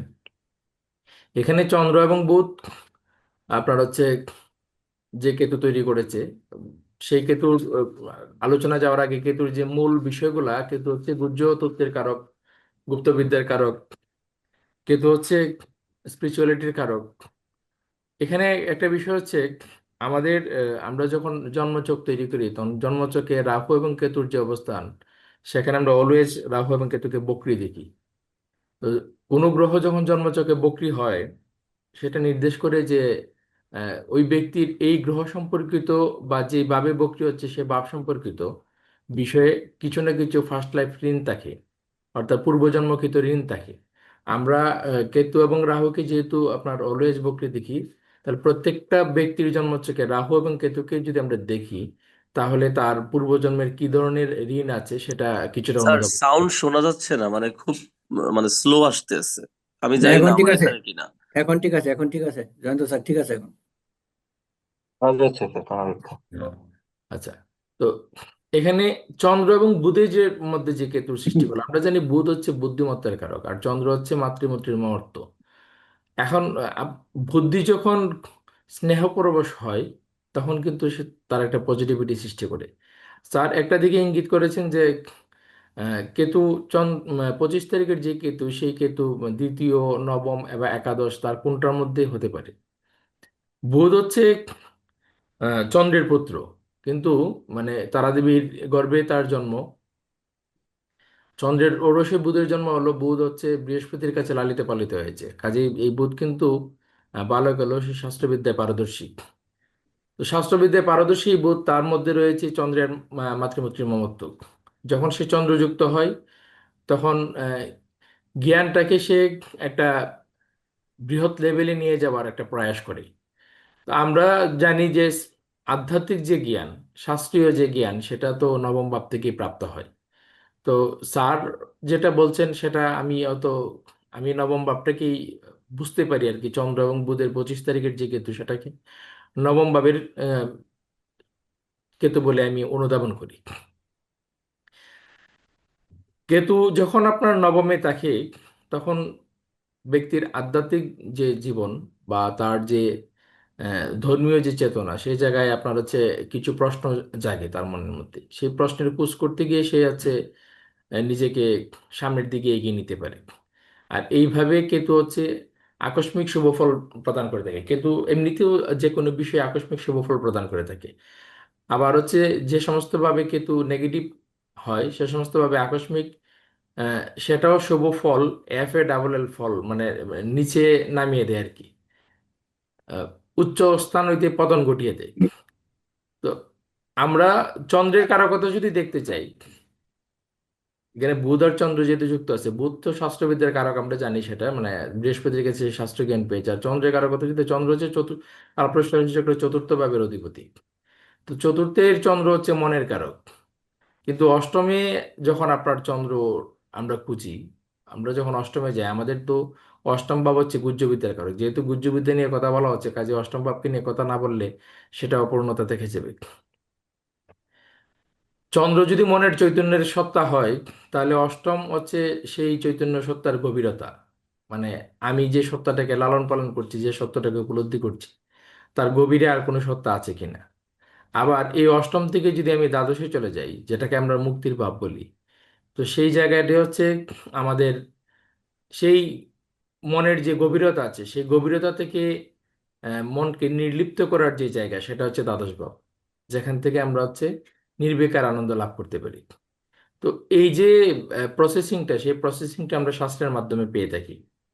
মহর্ষি বৈশিষ্ট্য বলেছিলেন যে জ্যোতিষশাস্ত্র এমন একটি শাস্ত্র, যে শাস্ত্র অধ্যয়ন করলে ধর্ম, অর্থ, কাম, মোক্ষ, এই চারটা জিনিস লাভ করা যায়। অন্য কোনো শাস্ত্রের দ্বারা ধর্ম, অর্থ, কাম, মোক্ষ এই চারটা জিনিস একসাথে লাভ করা যায় না, বা এক জন্মে লাভ করা যায় না। শুধুমাত্র জ্যোতিষশাস্ত্রের অধ্যয়ন করে, জ্যোতিষশাস্ত্র চর্চা করে এটা লাভ করা যায়। তো আমরা যারা এখানে যুক্ত হয়েছি, আমরা প্রত্যেকের জীবনে এই সুবর্ণ সুযোগটা এসেছে যে আমরা ধর্ম, অর্থ, কাম, মোক্ষ এই বিষয়গুলো আমরা লাভ করতে পারি জ্যোতিষ চর্চার মাধ্যমে। আমরা যখন 25 তারিখে কোনো ব্যক্তির আমার কাছে আসবে, তখন আমরা প্রেডিকশনটা কিভাবে করব? নিউমারোলজি অনুসারে যে প্রেডিকশনটা আমরা করব, ধরেন একজন ব্যক্তি আসলো 25 তারিখে, তার মাধ্যমে শুধু 25 তারিখ, সে শুধু বললো আমাকে যে আমার জন্ম হচ্ছে 25 তারিখে, ইংরেজি 25 তারিখে এবং মাসে। তা আমি শুধু 25 তারিখের উপরে ভিত্তি করে যদি তাকে দুটি কথা বলতে চাই, তাহলে একটা বিষয় হচ্ছে 25 এখানে আছে, তার মধ্যে ডিপ নলেজ তার মধ্যে আছে। সেই ডিপ নলেজটা অহংকার শূন্য আছে, যেহেতু চন্দ্রবুধ, তার যে জ্ঞানের গভীরতা সেটা অহংকার শূন্য আছে। আমরা তাকে বলতে পারবো আপনার মধ্যে জ্ঞানের গভীরতা আছে। হ্যাঁ, আমরা হচ্ছে নিজেকে, আমরা যখন প্রেডিকশন করার আগে কিছু ব্যক্তির চরিত্র সম্পর্কে অবগত হয়ে নিজেকে বাঁচানোর বা নিজেকে কিভাবে নিজেকেও কিভাবে উপস্থাপন করবেন, এই বিষয়টা জানতে হবে। যে ব্যক্তি আপনার সামনে বসে আছে, তার মধ্যে যদি জ্ঞানের গভীরতা থাকে, তাহলে আপনার তার কাছে খুব বেশি জ্ঞান বাড়তে গেলে আপনি বিপদে পড়ে যেতে পারেন। তো এই 25 তারিখের চন্দ্র কিন্তু, মানে যে কেতু, সেই কেতু কিন্তু হচ্ছে সেই গভীর জলের মাছ। তো গভীর জলের মাছের কাছে নিজেকে উপস্থাপন করার ক্ষেত্রেও আমাদেরকে একটু সাবধান হতে হবে। আর 25 দিয়ে শুরু হয়েছে, মানে হচ্ছে জ্ঞানের গভীরতা দিয়ে আজকের আলোচনাটা শুরু হলো। স্যার যেহেতু আমাকে 25 তারিখ নিয়ে আলোচনা করতে বলেছেন, তো আমরা সেই ব্যক্তিকে আমরা যেভাবে দেখবো সেটা হচ্ছে ব্যক্তি অত্যন্ত গভীর জলের মাছ, তার মধ্যে জ্ঞান আছে, এবং সেই জ্ঞান হচ্ছে অহংকার শূন্য জ্ঞান। সেই জ্ঞানের মধ্যে ভালোবাসা আছে, আনন্দ আছে। আমরা এই যে কেতু, কেতুর, এবার হচ্ছে কেতুর চরিত্রটা কি? কেতুর চরিত্র হচ্ছে সে নিজেকে লুকিয়ে রাখে, সে নিজেকে প্রকাশ করতে পারে না। রাহু জন্ম থেকে যে ভাবে থাকে, সেই ভাবটাকে সে প্রকাশ করে, মানে সৌরমাচানো যেটাকে বলি আমরা। রাহু হচ্ছে সৌরমাচাবে, কিন্তু কেতু যেভাবে থাকে সেই ভাবটাকে হাইড করে রাখবে, সেই ভাবটাকে সে গোপন করে রাখবে। সেই ভাবের যে কারকতা, সেই অবস্থানের যে কারকতা, সেটা আসলে কতটুকু তার মধ্যে আছে আর কতটুকু তার মধ্যে নেই, সেটা কখনোই সে প্রকাশ করবে না বা বুঝতে দেবে না। এই যে আপনার এই লুকানোর যে গভীরতা, এই যে আপনার নিজেকে আড়াল করে রাখার যে গভীরতা, যেমন হচ্ছে আমরা জানুয়ারি মাসে যখন শৈত্যপ্রবাহ হয়, আপনার প্রচন্ড কুয়াশা হয়, তখন দেখা গেল আমার সামনে, অর্থাৎ 5 ফিট দূরত্বে একজন ব্যক্তি মানে দাঁড়িয়ে আছে, কিন্তু তার চেহারাটা আমি দেখতে পাচ্ছি না। এই যে গাঢ় ঘন কুয়াশা, এই কুয়াশাই হচ্ছে কেতু। তো আমরা এই কেতুকে যখন ভেদ করতে পারবো, এই ভেদ করার প্রক্রিয়াটা হচ্ছে আপনার হচ্ছে মাতৃমূর্তির মমত্ব। মানে এই ধরনের যে ব্যক্তি, যিনি 25 তারিখে জন্ম, যার জন্ম সংখ্যা 7, এই যে ব্যক্তি যার মধ্যে কেতুর গভীরতা রয়েছে, যার মধ্যে কেতুর চারিত্রিক বৈশিষ্ট্য রয়েছে, তাকে কিন্তু আমরা যদি বুঝতে চাই, তাকে যদি আমরা জানতে চাই, তাকে তার মানে তার তার যে ইমোশন, তার যে আবেগ, সেই আবেগটাকে আমাদের মূল্যায়ন করতে হবে। ঠিক আছে, তার আশেপাশে মানুষ যখন মানে এই ধরনের ব্যক্তিকে নিয়ে কোনো প্রবলেম নিয়ে আসবে, তাহলে আমরা বলতে হবে আমাদের যে তার ইমোশনকে আমাদের টাচ করতে হবে, তার ইমোশনকে আমাদেরকে জানতে হবে। এখানে আমরা যদি একটা গুচরটাও একটু দেখে নিই, আমি যেহেতু স্যার গুচরটা এঁকেছেন, এখানে গুচরে নবমে চন্দ্রকেতু আছে। আজকে গোচরে কেতুর অবস্থান আছে, যে কেতুকে নিয়ে আমরা আলোচনা করছি, নবম ভাবে আছে, স্পিরিচুয়ালিটি আধ্যাত্মিক জায়গায় আছে। তো নবমে কেতু শুভ ফলদাতা হয়, আকস্মিকভাবে শুভ ফলদাতা। কিন্তু নবমে কেতু কিন্তু ব্যক্তির মধ্যে ধর্ম নিয়ে একটা আহ, আপনার হচ্ছে এক ধরনের প্রশ্ন তার মধ্যে জাগ্রত হয়, যদিও সে প্রকাশ করে না, কিন্তু এক ধরনের প্রশ্ন, এক ধরনের আপনার হচ্ছে কি বলে অবিশ্বাস তার মধ্যে ক্ষেত্র বিশেষ জাগ্রত হয়। আর এখানে চন্দ্র যুক্ত হয়েছে, চন্দ্র হচ্ছে চিন্তার কারক। কেতু যখন আপনার হচ্ছে চন্দ্রের সঙ্গে যুক্ত হয়, তখন ব্যক্তির মধ্যে ওভার থিঙ্কিং দেয়। আর ব্যক্তি হচ্ছে কি আসলে সে চায়, এবং কি আসলে তার পাওয়া উচিত, কি আসলে মানে পাওয়া উচিত না, এই বিষয়টাকে গুলিয়ে ফেলে। তো এই জায়গায় যদি মানে নবমে কিন্তু হচ্ছে স্পিরিচুয়ালিটির জায়গা, তো আমাদের অ্যাস্ট্রোলজি মানে তো হচ্ছে আমরা পরামর্শ দিয়ে ব্যক্তিকে কার্মিক জীবনে উন্নতি ঘটিয়ে আমরা ব্যক্তির জীবনে পরিবর্তন করবো। হ্যাঁ, রত্ন স্টোন যেটা আছে সেটার প্রতিকার আমরা দেবো, কিন্তু কার্মিক পরামর্শ আমরা আগে দেবো। যাদের নবমী চন্দ্রকেতু যুক্ত থাকবে, আমরা তাকে বলবো যে সে যেন মেডিটেশন করে। আমাদের স্যার কিন্তু প্রায় ক্লাসে বলে যে প্রাণায়াম দ্বারা হচ্ছে প্রাণকে নিয়ন্ত্রণ করা যায়। প্রাণায়াম শব্দটা হচ্ছে প্রাণকে নিয়ন্ত্রণ করা। তো প্রাণ হচ্ছে দুটি জায়গা দিয়ে আপনার হচ্ছে আমাদের শরীরে প্রবেশ এবং বাহির হয়, ইন এবং আউট হয়। সেটা হচ্ছে ইরা এবং পিঙ্গলার মাধ্যমে। তো এই ইরা এবং পিঙ্গলাকে নিয়ন্ত্রণ করার জন্য যে প্রাণায়াম, সে প্রাণায়াম হচ্ছে কেতুর গুহ্যতত্ত্ব বা গুপ্ততত্ত্ব মানে আমরা চর্চার একটা অন্যতম উপায় আর কি। তো এইটুকু বললাম, স্যার বাকিটা আলোচনায় জেনেছে। আর এখানে তাহলে একটু যুক্ত করে দিলেন না কেন যে আমি লিখে দিলাম ধূম্রবর্ণ টর্চ লাইট, কেউ বলে দন্তের স লাইট, টর্চ লাইট। আবার কেউ উচ্চারণ করলে লাইট, টর্চ লাইট। তো দুই রকম উচ্চারণ কিন্তু মানুষ করে। আচ্ছা। তো ধূম্রবর্ণ, ধুমার ভিতরে আপনার দেখেছেন কুয়াশার কথা যখন বলেছেন, কুয়াশা ভেদ করার জন্য বাস গাড়ি বা যে কোনো গাড়িতে যে হেডলাইট থাকে, ওই হেডলাইটে কাজ করে না। আর একটা হেডলাইট এক্সট্রা হলুদ রঙের দেখবেন কুয়াশা কাটার জন্য, মাঝখানে আর দুটি লাইট এক্সট্রা লাগায়। ওই লাইটেই কিন্তু কুয়াশা কাটে, অন্য লাইটে কাটে না। তো যে যেটি গুহ্য, গুপ্ত এবং অলৌকিক শক্তি, সেটি কোন ভাব দেয়, সেটি বিশেষ করে আমরা যে ভাগ্য বিচার করি, আমরা যে ধর্ম বিচার করি, যে তীর্থ বিচার করি, যে আদর্শ বিচার করি, উচ্চ শিক্ষা বিচার করি, পিতামাতা বিচার করি, গুরু বিচার করি, তারপর ধর্ম বিচার করি, ধর্ম প্রচার প্রসার বিচার করি, সেই সঙ্গে বিশেষ করে যে কি বলবো যাবতীয় ভাগ্য ভাব বিচার করি, সেটি নবমস্ত কেতু দিয়ে। দেখেন 2 নম্বরে কেতু শুভ ফল দেয় আমরা জানি, ধন, সঞ্চয়, সখ্যতা, তারপরে ব্যবসা বাণিজ্যে আকস্মিক লাভ, আত্মীয়তা, দলিলপত্র, খাদ্য, অন্ন, বস্ত্র, বাসস্থান বিচার করি। এগুলো ললাটে না থাকলে হয় না, ভাগ্যে থাকতে হবে। না থাকলে ওই ঠেলাওয়ালা মুটিওয়ালা কুলিওয়ালাও পরিশ্রম করে, আমরাও পরিশ্রম করি। আমি তো 7 দিন 7 দিনই ছুটি ভোগ করি, এটি প্রথমেই বলে গেছি। কিন্তু আমার 7 দিনের মাথায় একদিন ছুটি নয়, সপ্তম দিনই ছুটি।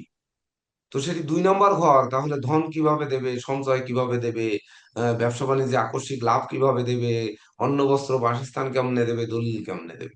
আবার দশম ভাব আমরা যখন দেখি, তখন জীবিকা, কর্ম, কর্মে উচ্চ পদ, উচ্চ সরি যশ সম্মান, আদেশ উপদেশ, তারপরে হচ্ছে প্রতিযোগিতা, বিশেষ করে গুণের স্বীকৃতি, বিজয়ের বরমাল্য, সেই সঙ্গে পাশ ফেল, তাছাড়া পারিপার্শ্বিক অবস্থা, প্রবাস জীবন, এগুলো তো 10 নম্বর থেকে বিচার করি। আবার যখন 11 নম্বর বিচার করি, তখন লাভ, আমার লাভ কি আর ক্ষতি কি, এই কোচিং সেন্টারে আমার লাভ কি আর আপনাদের লাভ কি, লাভ কার বেশি, সেটি বুঝতে হবে। এই লাভ বেশি কম হিসাব করায় কিন্তু লাভ, আমি প্রথমেই বলেছি যে ভালো আর মন্দ, লাভ আর লস দুই ভাই। তো দুই ভাই আমরা 16-র ক্ষেত্রে বলেছি, এটা আশা করি নীরজ স্যার আমাদের এটা পূর্ণতা দেবেন, কারণ উনি সাহিত্যিক মানুষ আছেন, উনি হয়তো এটি ভালো করে বলতে পারবেন, এই জন্য স্যারের জন্য রেখেছি। আর কেন উল্টা দিকে রেখেছি সে উত্তর আরো পরে পাবেন, এখন পাবেন না। তাছাড়া প্রাপ্তি, আমরা প্রত্যাশা করি কি আর পাই কতটুকু, সেই সঙ্গে সাধন ভজনের সিদ্ধি, সিদ্ধি লাভ যেটা, সেটা একাদশ ভাব। সেই সঙ্গে আবার ওই 2 নম্বরের মতো 11 নম্বর, 2 নম্বর ঘরে যেমন 2, 11 নম্বর ঘর 1 আর 1 2, ওখানেও কিন্তু আমাদের সেই আহ, বিশেষ করে সখ্যতা, অর্থাৎ আত্মীয় স্বজন, বন্ধু বান্ধব সবার সঙ্গে যে মিত্রতা সখ্যতা, এটা কিন্তু আবার 11 নম্বর। সেই সঙ্গে কর্মের সাফল্য, যানবাহন লাভ, এমনকি ওই জামাই পুত্রবধূ, তারপরে মিত্র, জ্ঞান গরিমা, সব তো 11 নম্বর ঘর থেকে বিচার করি। তাহলে এগুলো যে প্রাপ্তি, আমাদের প্রত্যাশা যেটা, সেটা 11 নম্বর ঘরে যায়। তো এই যে মূল কথা হচ্ছে 7 নম্বর ক্লাস, কেতুর ক্লাস, ধূম্র কিভাবে কাটবে, এই 2, 9, 10, 11 কোনটায় বসবে, সেটি 25 তারিখের কেতুই কিন্তু বসবে, অন্য তারিখেরটি নয়। সেই ধুমা কাটানোর জন্য আমাদের সেই টর্চ লাইট লাগাতে হবে, হ্যালোজেন লাইট, যেটা বিশেষ করে কুয়াশা কাটা লাইট, সেই লাইট আপনারা জ্বালাতে থাকুন। এবার আমাদের নীরজ স্যারের কাছ থেকে আমরা শুনে আসি 16 তারিখে জন্মগ্রহণকারী জাতক জাতিকার কেমন হবে তাদের জীবনী। গুরুজিকে প্রণাম। আপনারা ইতিমধ্যে এই কেতু নিয়ে আলোচনা শুনছেন, আমিও শুনছিলাম। আসলে কেতু এমন একটি গ্রহ যার বিচার করা খুবই কঠিন। তাকে বিচার করতে হবে ব্যক্তির চরিত্র, ব্যক্তির আচরণ এবং ব্যক্তির অ্যাক্টিভিটিস দেখে। যদি কোনো মানুষ আপনার সামনে আসে, তার সাথে কথা বললেই আপনি একটা আন্দাজ করতে পারবেন যে এই কেতুটা কোথায় আছে তার, বা ওই ব্যক্তি আপনার তার কেতু কেমন ফল দিচ্ছে। যাই হোক, আমাকে আলোচনা করতে বলা হয়েছে 16 তারিখের কেতু নিয়ে। আপনারা দেখেন, পরস্পর বিরোধী 2টি গ্রহ নিয়ে 16 তারিখের কেতু সম্পর্ক তৈরি হয়েছে। তো সেইখানে যদি আমরা বলি যে আপনারা জানেন যে রবি এবং শুক্র দারিদ্র যুগ তৈরি করে। তো রবি শুক্র যদি দারিদ্র যুগ তৈরি করে, তাহলে সেখানে কি দারিদ্র যুগ তৈরি হয় নাই? হয়েছে। কিন্তু সেই দারিদ্র কিসের দারিদ্র তৈরি করছে? সেই দারিদ্র তৈরি করছে আধ্যাত্মিক দারিদ্র যেটা। আমরা যদি কেতুকে বিচার করতে চাই, দেখুন, ইতিমধ্যে জয়ন্ত স্যার কিন্তু একটা কথা বলে গেছেন যে নবম ব্যবস্থা, এবং গুরুজিও বলছেন নবম ব্যবস্থা কেতু থেকে বিশেষ করে আধ্যাত্মিকতা বিচার করা হয়, তার ধর্ম জ্ঞান কেমন থাকে।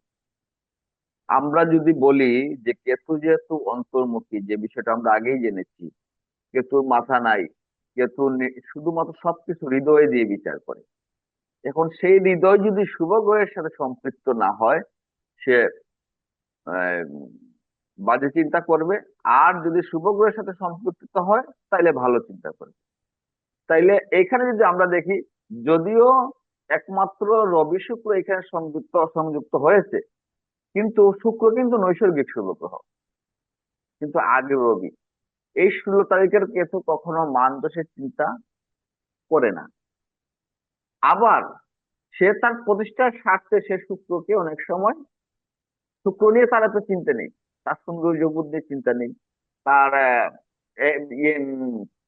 বিলাস নিয়ে চিন্তা নেই, সে কিন্তু সবসময় আবার মান দোষের চেষ্টায় থাকে। তাহলে এই কেতু যখন মান দোষের চেষ্টায় থাকে, তাহলে সে কি করতে পারে? এই কেতু সবসময় বিচ্ছিন্নতা, সেই বিচ্ছিন্নতা বিশেষ করে আহ এই কেতুর, এই 16 তারিখের কেতুর জাতকরা সবসময় বেশিরভাগ ক্ষেত্রেই পারিবারিক ভাবে স্ট্রাগলে থাকে, আমি খেয়াল করে দেখি। এবং সে একটা বিচ্ছিন্ন জায়গাটাকে সবসময় জুড়তে চায়। কেতু বিচ্ছিন্নতার কারক। কিন্তু কেতু যদি ভিতরে জমাট বাঁধে, কেতু যদি নিজের ভিতরে তৈরি করে ভাবনা চিন্তা তৈরি করে, যেহেতু কেতু ভাবনার কারক গ্রহ, সে কিন্তু একটা বিচ্ছিন্ন দ্বীপ সংযুক্ত করতে চায়, সে সবসময় স্ট্রাগলে থাকে। এটা আমি 16 তারিখের জাতকের ভিতরে সবসময় প্রায়ই দেখেছি।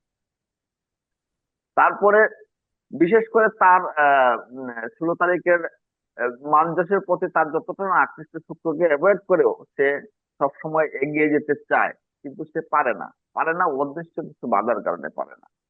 তার ভাবনার সাথে আর বাস্তবিকতার অনেক পার্থক্য থাকে। এই বাস্তবিকতার পার্থক্য সে ওভারকাম করতে গিয়ে তার খুব কষ্ট হয়। তখন সে অনেক সময় হাল ছেড়ে দেয়, আবার সে ভাবনায় অন্তর্মুখী হয়ে যায়। অন্তর্মুখিতা যদি আমরা খেয়াল করি, আমরা যদি কেতুকে ওইভাবে বিচার, প্রথমে বিচার যদি আমরা ওইভাবে করি, টোটালটাই কেতু অন্তর্মুখী একটা গ্রহ এবং সে বিচ্ছিন্নতার কারণে এই অন্তর্মুখী রাহু যেভাবে জয়ন্ত স্যার যেভাবে বললেন যে রাহু যেভাবে এক্সপ্লেন করে, রাহু যেভাবে এক্সপ্লেন করতে পারে, কেতু কিন্তু সেটা পারে না। এই জন্য ব্যক্তি আত্মকেন্দ্রিক হয়ে যায়, সে নিজেকে ছাড়া আর কিছু চিন্তা করতে পারে না।